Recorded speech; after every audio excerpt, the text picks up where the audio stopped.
Oh, so that's what it is. Hmm. All right. Well, it sucks, but all right. Let's see. Mirror video. Okay. All right. Wait for a couple of people to show up. At least one. Hi, Guilty Angel. What's going on? How are you doing? I should probably call you by your name. I probably forgot it already. Yeah, that's like awesome. I am going to read for a little while. I'm going to read this book I wrote that you have coming in the mail. It was sent. I don't know. I don't know if I sent you. Oh, I'm so glad. I'm glad you're better. Yes, Christine. I thought it was Christine.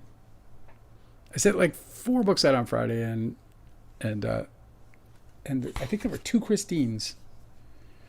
So I had to be absolutely sure. I'm glad you're feeling better. What's up, guys? I think we have nobody on TikTok. Just waiting to see if we can get 1 or 2 people before I start reading. How was your weekend otherwise? Did you watch the big parade? Did you enjoy the big parade by any chance? Oh, look at this. I need to get Angela off there. I don't know what I was doing with that.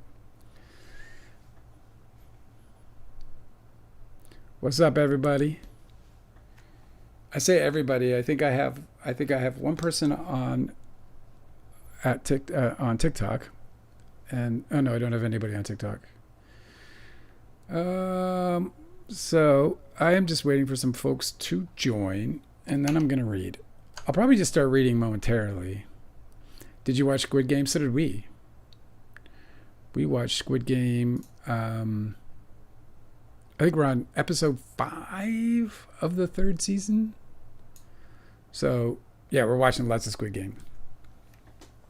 All right. I'm just going to start reading because I have to get ready for tonight's live. That is happening at 7 o'clock as usual. All right. So, I don't know. I suspect there is a possibility that I'm going to read this book from cover to cover on both of these platforms. And let me just actually do something really quick here.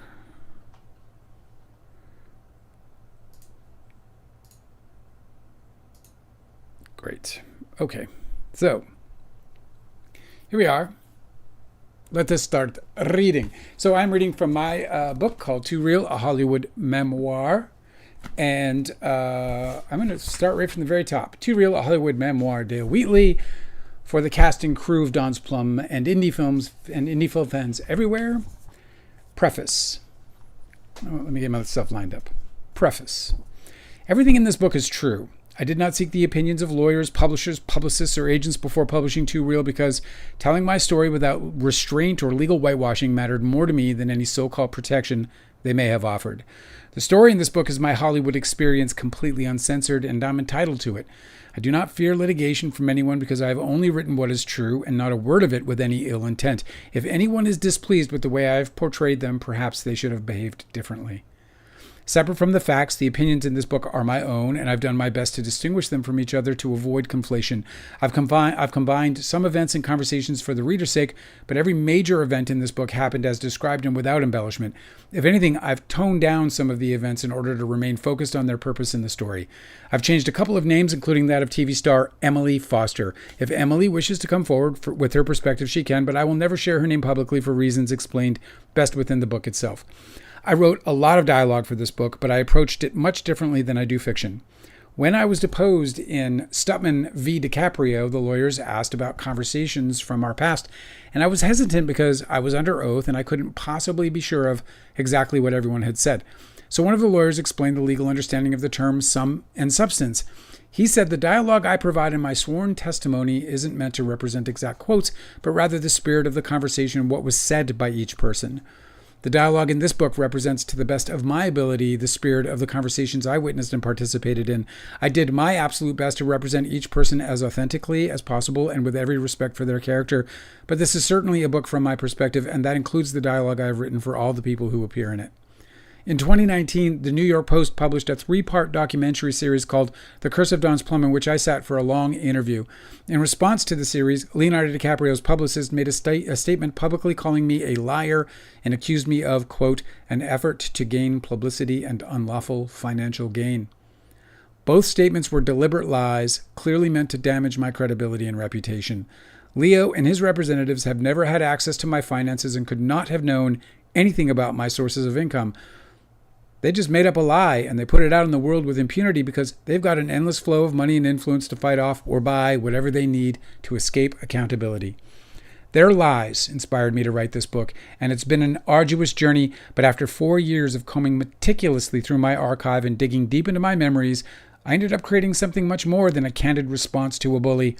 I wrote a book about the tenacity of our dreams and the enormous will we possess to keep them alive, and I'm proud to share it with you now. Part 1. Lit only by a dim shop light dangling above his head, an older rugged man fastened a blowtorch to a shelving beam in the interior of a large grip truck using a ratchet strap and a large wrench for a spacer. His friend, a younger, disheveled guy with a neglected goatee, sat leaning over a large equipment case and meticulously rolled up the last of 9 balls of gold seal black hash between his fingers and placed it on the cover of a pack of cigarettes along with the others.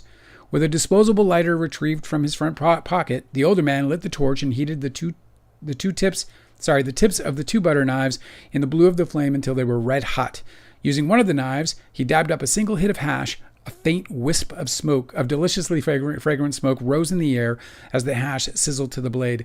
He brought both knives up to within a few centimeters of his lips and pressed them firmly together, vaporizing the hash in between. A thick explosion of smoke burst from the knives like a magic trick, and the older man inhaled all of it. His eyes bulged and teared, his chest heaved and rolled, but he successfully held in the smoke for a solid minute. I was impressed. Wow, do you guys do this shit all day? The older man exhaled the thickest cloud of smoke I had ever seen. We do this shit at the end of the day, he said, without even clearing his throat. He put the knife tips back in the yellow-red torch flame. Let's go, eh? He said. It's your turn. I shook my head.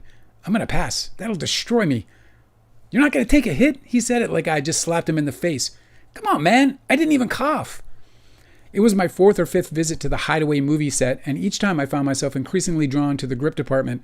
I'm an admirer of simple ingenuity, and a few weeks earlier, I'd watched these same men rig up a perfectly good car with pipes and wires and clamps and camera mounts, and then launch it all into a river in the middle of the night.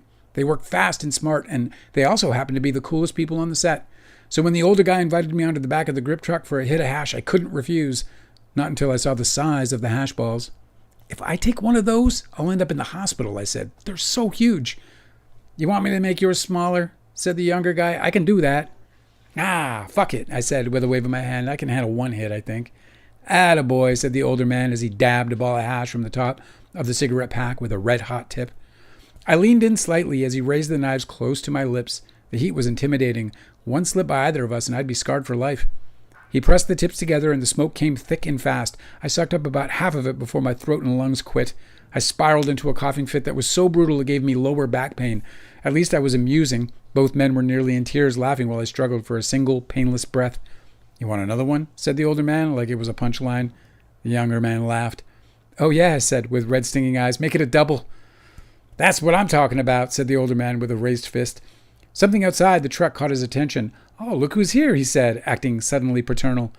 I turned to see Alicia Silverstone, perfectly framed by the open truck box. She had her hands on her hips and an adorable grin. She pointed to me. I've been looking all over the place for this guy. Me? What's going on? I wiped more of the stickiness from my eyes. Is Jeremy finally finished with his eyeball close-up? Alicia giggled and beckoned me with a wave. It's a surprise. Jump down. Aw, the older man whined. You're not going to steal our new buddy. Just for a little bit, she said. He can come back. Alicia took me by the hand, and I hopped off the truck. She led me along a cable-covered path. I think you just saved my life, I said. Those dudes can smoke some hash. She looked back at me, grinning. You should see them chug beer. I was nearly clotheslined by a low tree branch as she pulled me to the right along a new path of bound cables. Where the hell are you taking me? She giggled adorably. You'll see. The path veered left, and we followed it until we came upon a huge lot with an expensive travel trailer parked alongside a couple of more modest ones. We're here. Alicia approached the small middle steps that led to the trailer door. She knocked a couple of times, and a moment later the door opened from inside. And there stood Jeff Goldblum, crouched slightly in the doorway, grinning. He batted his big, sleepy eyelids and smiled warmly at Alicia, then glanced at me. I gulped. "Alicia, sweetheart," he said. "Hello, please come in. Come in, please. And bring your friend, of course." Jeff Goldblum beckoned me with an elegant wave. I followed Alicia inside. "Hello," said Jeff Goldblum as he stepped in behind me. He offered his hand and I took it. "I'm Jeff Goldblum." We both knew his name, but I was glad he said it anyway. "Hello, Jeff," I said. "I'm Dale." He tilted his head slightly. Dale? I chuckled nervously. No, I'm sorry. Wheatley, Dale Wheatley. Ah, his eyelids closed and opened very slowly before focusing on me again. Then he raised his index and middle fingers to his temple, and he began tapping rapidly while repeating my full name to himself. Dale Wheatley, Dale Wheatley, Dale Wheatley, Dale Wheatley, Dale Wheatley. He took a deep breath, flashed the most charismatic smile I'd ever seen, and said in that perfect tone, "Very nice to meet you, Dale. Please sit down." He gestured to a horseshoe bench where a couple of mutual friends sat. "Make yourself as comfortable as you can in such a little booth. I'm sorry I can't be more accommodating." Jeremy Sisto, who was playing Jeff's evil nemesis in Hideaway, and Jeremy's stand-in, a lovely Canadian guy named Trevor, shuffled over so Alicia and I could squeeze in next to them. "So how do you two know each other?" Jeff Goldblum asked as he lowered into the love seat across from us. Jeremy told him about how my roommate hooked up with one of their co-stars and how that eventually led to all of us hanging out together one night. "And that was it," said Jeremy. "We've been friends ever since." "They're inseparable," said Alicia. "What was the main attraction between the two of you?" Jeff's eyes shifted to mine. I glanced at Jeremy and then back at Jeff. Oh, me? Yeah, it was a few things, I think. Jeremy is very kind, as I'm sure you already know. He's very funny, and he loves good music. Jeremy fidgeted uncomfortably, so I laid off. "Honestly, I love all of you. You're the nicest people I've ever met." Jeff laughed. "Well, coming from a Canadian, that's quite a compliment." He looked at Jeremy, charm oozing out of every pore, and raised one brow. Jeremy took his cue. "Dale is very talented. I told you about us playing some acting games and how he became possessed by this homeless guy we met earlier." Jeff's eyes swung from Jeremy to me. "I remember the story well. I prefer Meisner's method personally, but spirit possession is certainly a valid approach." We all laughed. "I'm kidding, of course." Jeff smiled. "I'd love to know how you did it." "Oh, now I'm embarrassed." Jeff laughed. "Why?" "What am I going to tell you, Jeff Goldblum, about acting?" He smiled graciously. "You're too kind. I would just love to know how you were able to create this character in such a short time, if you'll share." I shrugged. We came across this homeless guy, and I was immediately fascinated by him. I think we both were. This dude had survived ungodly cold temperatures, rain, snow, loneliness, said Alicia. Jeremy bought him some food, and we hung out with him for a bit while he absolutely destroyed a chili burger. I couldn't stop thinking about him the whole night.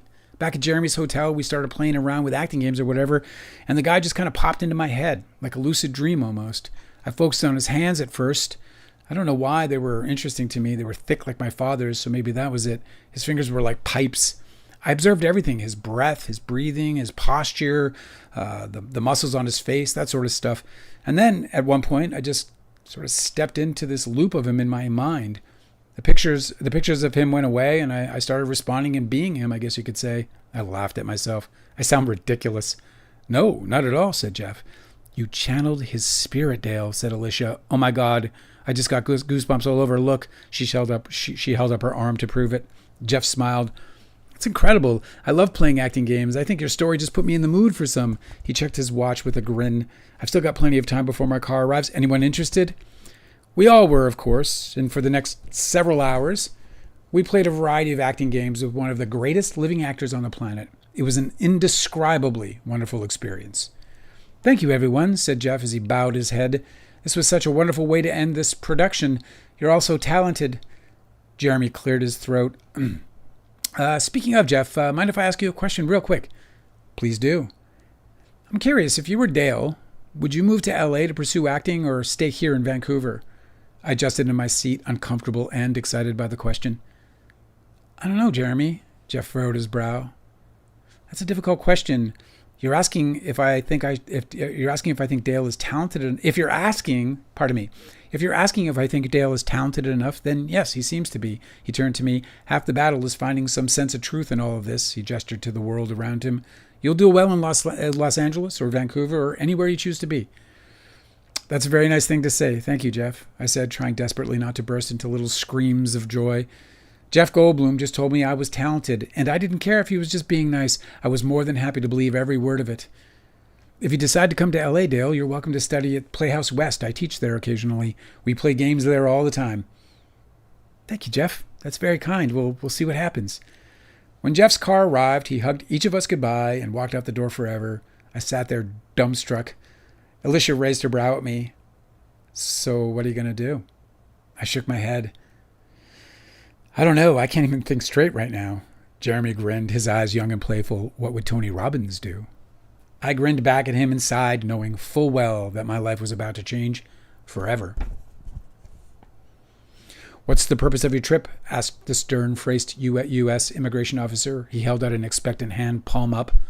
I handed him my documents, a British Columbia driver's license, a customs declaration form, and a bus ticket. I could barely hear his voice over the thudding of my own heart. What brings you to the United States? Visiting a friend. I steadied the tremble in my voice. What's your current home address? 1011 Beach Avenue, Unit 1204, Vancouver. He didn't take his eyes off me as I recited my postal code. How long have you lived there? About 2 years, just under. What's your friend's name? Jeremy Sisto. I half expected him to know who I was talking about. Where does he live? He inspected my bus ticket, front to back. Los Angeles. I have his address written down in my bag. I don't remember it by heart. Your ticket's only going to Seattle. His eyes narrowed on mine, and a shot of anxiety ripped through me. I got a cheap flight out of SeaTac. You want to see the ticket? Are you staying with your friend in L.A.? Yes. How long are you planning to visit? 2 weeks. Or the rest of my life. I haven't quite decided, Mr. Immigration Officer, I thought. How much money are you bringing with you? $3,000, American. He checked my ID again, typed something into his computer, then searched me with his eyes one last time, looking for any reason to send me back to Canada. A nervous grin crept on my face. I held my breath. Okay, Mr. Wheatley, he said with a dutiful smile. Enjoy your visit to the United States. I called Jeremy Sisto from a payphone at SeaTac Airport and confirmed my arrival time at LAX. I had some time to kill before my flight, so I walked over to a magazine rack and perused the covers, looking for something to keep me occupied. Interview magazine caught my eye because I recognized the rising star on the cover, Leonardo DiCaprio. He was clutching a red Mylar balloon shaped like lips with "Kiss Me" printed across the top. His hair was tousled and messy, his expression unabashedly seductive. I recognized him from an article in one of the Vancouver papers when he was in town shooting This Boy's Life. His career was inspiring to me, particularly his life-changing audition with Robert De Niro. If I recall correctly, DiCaprio, who was up against several actors for the part, improvised his scene with De Niro, shouting his lines just inches from the legendary actor's face. He then dropped to his butt and glowered through the rest of the scene.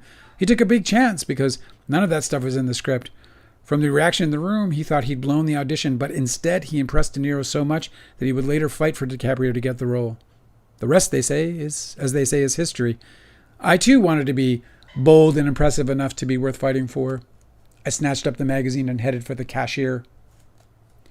Los Angeles was such an epic sight from 1,000 feet in the sky. The concrete and steel went on as far as the eye could see. There were at least 5 huge downtowns, all with bigger skyscrapers than any in my hometown. I strained every muscle in my neck for a glimpse of the Hollywood sign, but couldn't find it anywhere. The plane swung over the Pacific coastline and glided in for a smooth landing, and all the passengers applauded, which I found odd. There were thousands of people buzzing around inside the airport, eating in restaurants, shopping at kiosks, sleeping on chairs and on the floor.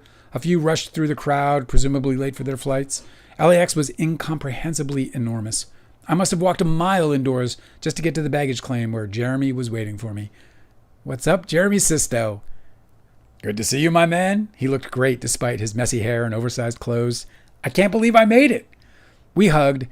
Hugging was still very strange to me. I could probably count the number of times I've hugged someone, family included, on both hands before meeting Jeremy. How many bags do you have?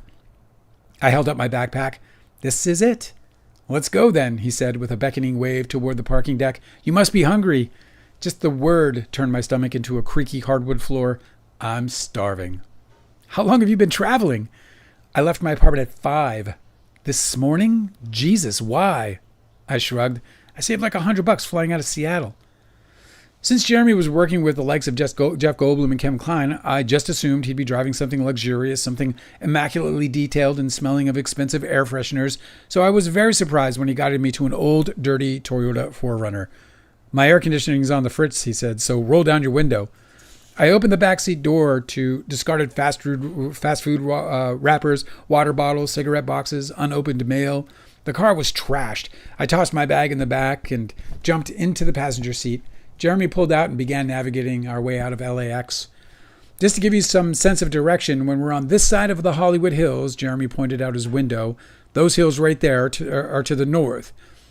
If we're on the other side, the valley side, then they would be the south, of course. The rest of LA is mostly a grid. Okay, cool, I said. So we're headed east. We are driving east, correct. It's funny how just knowing what direction you're going makes you feel better somehow. Oh no, are you freaking out already? I laughed. No, not at all. Not at all. The opposite. I'm thrilled. That's great. We were silent for a moment. I turned to the open window and watched LA go by like a kid watching Saturday morning cartoons. I loved everything I was seeing, from the diverse crowds on the streets and in their cars to the trash in the gutters. I was thrilled to be there. I have such a good feeling about this, I said quietly. Just remember what I said about the competition around here, he said. I'm not worried about that stuff. I'm not here to compete with anyone. Well, they're here to compete against you, he said. That's fine. I'm cool with that. I bring people together, Jeremy. I'm literally trained for it. You got to be careful who you trust, though. This is Hollywood. I don't even know what that means, he chuckled. It means it's really fucking competitive. I'm not trying to freak you out. I'm trying to help you. You should assume that everyone you meet is out for themselves. Hundreds, maybe thousands of people are competing for every fucking role in this town, and you might be what's in their way. Jeremy's advice seemed misplaced, like a parent telling their kid not to smoke while a cigarette dangles from their lips. Why trust me then? I don't know. Probably because you're a Canadian. We stopped at a cool retro diner below the Beverly Hotel called Swingers.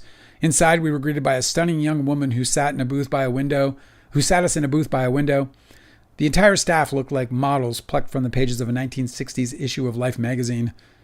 Do any ugly people work here? I asked. Jeremy nodded. They're in the back. I burst out laughing, just as a pretty boy server approached our table. I was probably just overly tired, but I couldn't stop laughing. You guys need a minute, or? No, I said, pulling myself together. Sorry, he said something very funny. Could you recommend something for a vegetarian? Veggie Club. It's probably the best thing on the menu. Easy decision then, thank you. He scribbled on his pad. And you? Cheeseburger, please, said Jeremy. No tomato, and I'll take an unsweet iced tea as well. The waiter headed off as my thoughts drifted back to Canada. What are you thinking about? I chuckled. I'm thinking, what the hell am I doing here? What do you mean? It's so far from Winnipeg, dude. I mean, look at that. I pointed out the window. That's a palm tree, motherfucker. Jeremy laughed. Yes, it is. I keep forgetting you're not from Vancouver originally. No, man, I'm from Snowbanks and minus fucking 30 degrees. And that's a goddamn palm tree outside this window. You're very funny right now. I'm serious, man. This is so fucking crazy to me. I can't believe it. I chuckled. You want to hear something else totally crazy? Sure. You remember my roommate? Our waiter returned with 2 waters and Jeremy's iced tea. Jeremy nodded. I do, yes. Kevin. I nodded back. Yeah, he reads the paper every day. He reads the newspaper every day, always knows what's going on in Vancouver and on the island. And one day, out of the blue, he tells me Jeff Goldblum is coming to town to shoot a movie. This is before we showed up, I take it. Yes, by weeks, maybe even longer. Okay. And for some reason, and this never happened to me before, but for some reason, I got this overwhelming feeling that like we were going to meet. You and Jeff. Yes. You're shitting me right now. I flashed my eyes. As soon as I heard Kevin say his name, the thought popped into my head like it wasn't even mine. What do you mean? I don't know, like it was put there. Jeremy laughed. How? I shrugged. I know it sounds ridiculous, but it's true. Kevin blew it off, of course.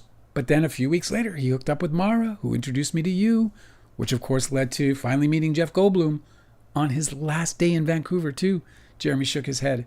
That's so nuts. I still can't believe it.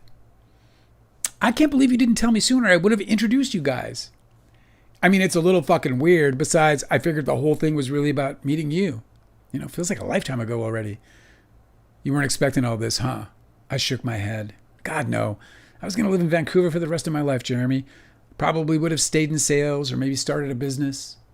Yet here you are. Yeah, here I am, looking at palm trees. Well then, Jeremy raised his glass of iced tea. Here's to destiny. We clinked glasses. Here's to Jeff Goldblum, I said. Our meals arrived and my sandwich was one of the best I ever had. When the bill came, I snatched it up and slipped a $100 traveler's check into the fold and handed it to the waiter.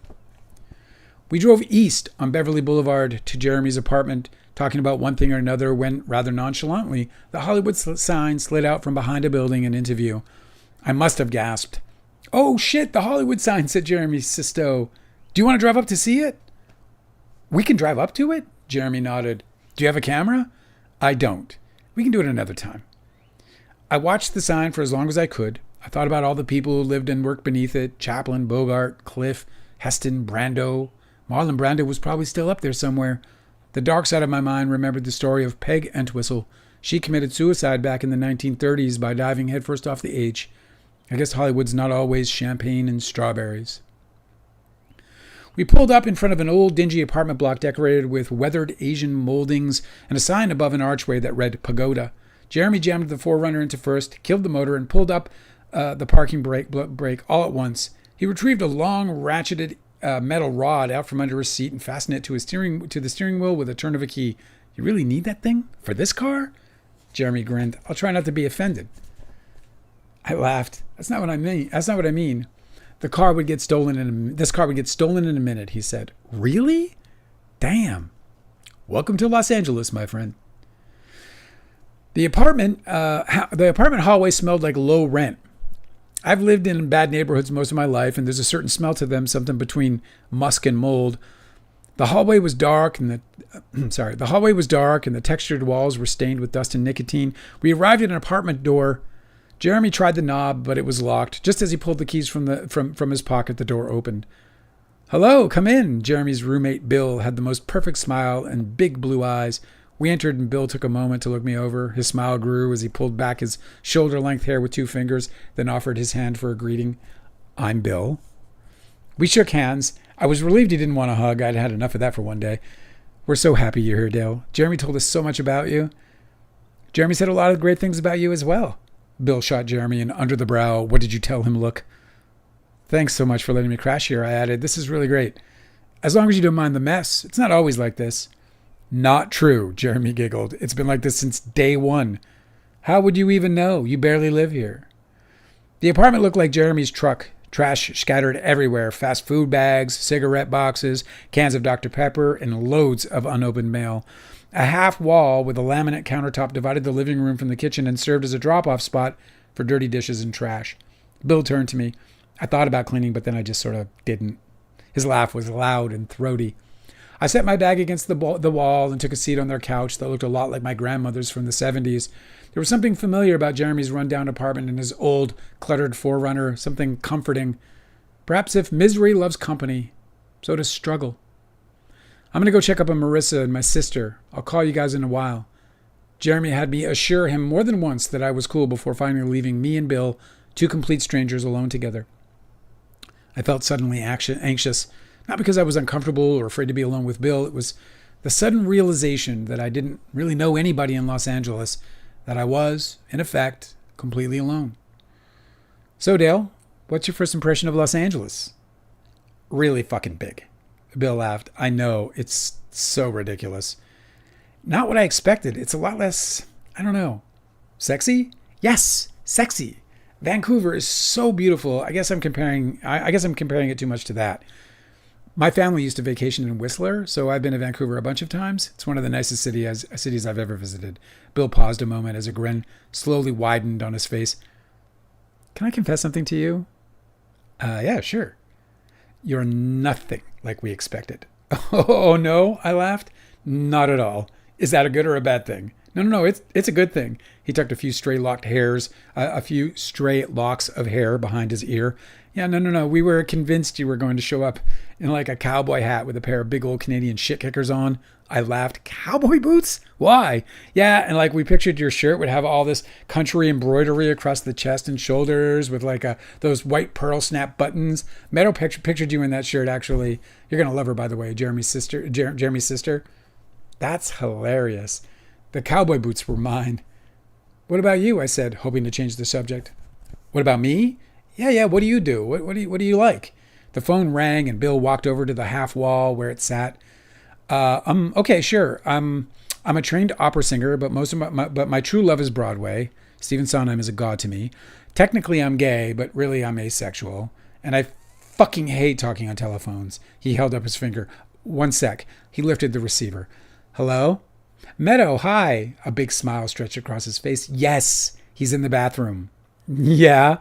Do you remember how we pictured him? No. He can't hear me. He's in the bathroom, I said. Meadow, just listen to me before he... Yes, he looks just like that. I swear to God, Bill guffawed. No cowboy hat, but he is wearing an embroidered cowboy shirt. No, it's brown. He's wearing cowboy boots, Meadow. I swear, they're really, really pointy ones. Okay, he flushed. I gotta go. We're leaving now. He hung up the phone and belly laughed. That was Meadow. I had to fuck with her. You were very convincing. Where were we? Oh, yeah, you wanted to know more about me. Well, what else is there? Nothing really. I'm pretty boring. Well, I work at Tower Records, and I can give you my employee discount if you want. Well, that's a nice little perk. Retail sucks, but it's fine. We should head over to see the ladies, Dale Wheatley. Everyone is dying to meet you. Bill leaned into his red Corolla and swatted a bunch of stained, crumpled up Tommy's Burgers bag off the passenger seat so that I can get into his car. On the drive over, the Hollywood sign was was outside my window, which meant that we were heading west to get to Jeremy's sister's place. The girls' apartment was a major step up. For one thing, it was clean. The private entrance opened to a spacious living room and dining area with beautifully aged hardwood floors throughout. The ceiling was high with fans and gorgeous crown molding.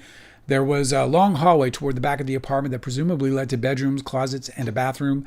An open doorway from the dining area led into a nice-sized kitchen. Marissa and Meadow greeted me with big eyes and curious smiles. Bill had mentioned that they were both beautiful women. Stunning is a word I would have used. They invited me in to sit down on their old, sagging sofa. Jeremy appeared with a couple of beers and offered me one. I took it gratefully. He twisted off the top of another and handed it to Marissa, then turned to his sister Meadow. You want one? Yes, sweetheart, if you're going back for more. I am. How about you, Bill? No, I'm good. You sure? Bill shrugged and rolled his eyes. Okay, fine, I'll have one. We're so excited to meet you, Dale, said Meadow with an enormous smile. I'm excited too. I'm a little overwhelmed. I'm sure. Is this your first time in the United States? Second. First time in L.A. Jeremy returned with the beers. How long are you planning on staying? Said Marissa. I shrugged. I'm not sure. He's staying, said Jeremy as he handed out the bottles. He moved here.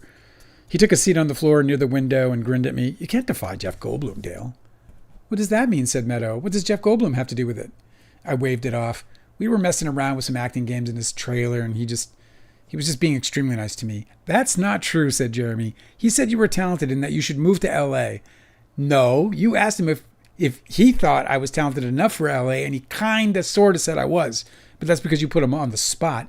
Jeremy giggled. No, he said you found truth in the make-believe. That's more than just being nice, Dale.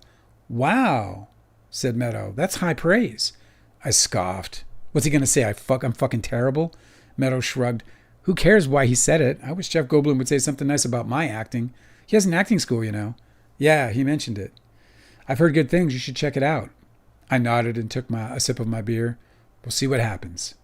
We hung out for several more hours, drinking and smoking weed and talking about everything under the sun and eventually the moon.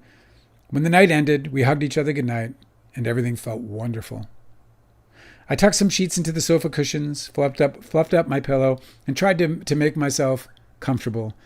Bill finished brushing his teeth and stuck his head out of the door frame that separated the living room from the bedrooms. Dale, you look uncomfortable. Your feet are hanging over the edge. Just sleep in Jeremy's bed. No, I'm okay. Why? It's a lot more comfortable. He hasn't slept here in months. I'm good, really. I'm comfortable. Bill shrugged. If you say so. He shrugged again and smiled. Good night, Dale. He went to his bedroom and closed the door. I stretched out and fixed my eyes on the popcorn ceiling. I had no idea what was going to happen next, but Hollywood sure felt good on me. I spent the next several days hanging out with some combination of Marissa, Meadow, Bill, and Jeremy. I loved Marissa's pragmatism, Meadow's wit, and Bill's drama. and Jeremy's wide-eyed wonderment for the world. And I love sitting around in their Detroit street apartment listening to them go on and on about the Hollywood life. I'm not saying luck isn't part of it, said Jeremy. I'm just saying that luck alone isn't enough to make it in this business. You have to be talented as well. That's complete bullshit, said Marissa. Give me one film Keanu Reeves is good in. Bill's jaw dropped open. Jeremy stiffened up. He was great in Little Buddha. Marissa guffawed. Oh, come on, Jeremy. You're trying to piss me off at this point. No, why would I do that? What about Point Break? I said with raised eyebrows. He was awesome in that. She rolled her eyes at me. He played a surfer. I thought he was good in My Own Private Idaho, said Bill. None of you are being serious right now. You can't be. Marissa shook her head. Patrick Swayze is why Point Break worked, and River Phoenix carried My Own Private Idaho. Keanu's movies work despite his talent, not because of it. So you're admitting he has talent, said Jeremy. Yeah, barely enough to get to the set. We all laughed as she continued. Keanu Reeves is luckier than he is talented. That's all I'm saying. And if you can't see that, then you must be blind. Meadows sat up on the edge of the sofa, her eyes narrowed. What about bad luck? Is bad luck enough to stop a career? No, I don't think it is, said Jeremy. I think people just give up. Really? I don't agree with that at all, said Meadow. You're a wonderful, talented actor, Jeremy, but the difference between our careers is that you got your break with Lawrence Kasdan in Grand Canyon, and I got mine with Captain Ron. You landed an amazing role, and now you're working all the time, and I got cast in a mindless family film, and I struggled to get auditions, let alone actual jobs. They're very different movies, said Jeremy, but they're both huge opportunities. Meadow shook her head. Don't be ridiculous, Jeremy. Captain Ron was a big deal. It's not unlucky. Stop, please. How much have you made in residuals this year alone? Meadow held up her hand. Jeremy, stop it. It's not about the money, and you know that. Marissa chimed in. You're being ridiculous, Jeremy. No, why? Because there's such an enormous difference between Grand Canyon and Captain Ron. They shouldn't even be mentioned in the same conversation. Jeremy doubled down. Captain Ron is a huge family film. Working with Martin Short and Kurt Russell is a big fucking deal. Yeah, that's why I took the job. And I love Kurt. And Marty was like a father to me. But I'm not talking about any of that. Marissa jumped in. Jeremy, she played the daughter with nothing going on. You played a character with a beautiful arc in a screenplay that was nominated for an Academy Award. Come on, you know better. Meadows' eyes narrowed again. Jeremy, pay attention. She flared her nostrils and turned to me. Dale, do you know who Lawrence Kasdan is? He wrote Empire Strikes Back, I said.